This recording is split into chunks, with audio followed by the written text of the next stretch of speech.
په پنجشیر ولایت کې د مقاومت جبهه وایي د طالبانو بریدونه یې په شا تمبولي دي.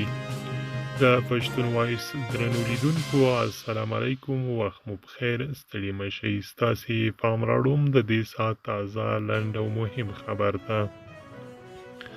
دا چې په تیرو څو اونیو کې د افغانستان ټوله خاوره د طالبانو لاس ته لوېدلې، یوازې پنجشیر هغه ولایت دی چې طالبان پې ولکه نه لري او هلته د ولسمشر غني لومړی مرستیال امان الله صالح او د احمدشاه مسعود زوی احمد مسعود د مقاومت جبهه جوړه کړې ده.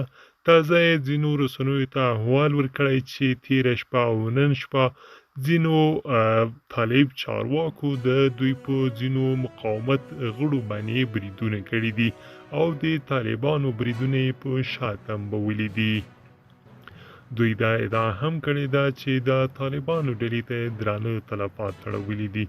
بلخوا بیا امان الله صالح شیبه وړاندې مجاهدینو ته اخطار ورکړ او ویل چې زموږ دښمنان د پاکستان په مرسته افغانستان ونیو. صالح وایي تر 100,000 مسلح پوځ او 10 دانې د هوایي ځواک جنګي چورلکې لرم، په لنډ وخت کې به ټول افغانستان ونیسم. دا هغه خبرې دي چې د طالبانو ویاند ذبیح الله مجاهد ردوي او وایي چې موږ هیڅ کله د جنګ له لارې په پنجشیر حمله نه کوو او موږ به تر امکان تر سطحې کوښښ کوو ترڅو د پنجشیر ولایت ستونزه د خبرو له لارې حل کړو.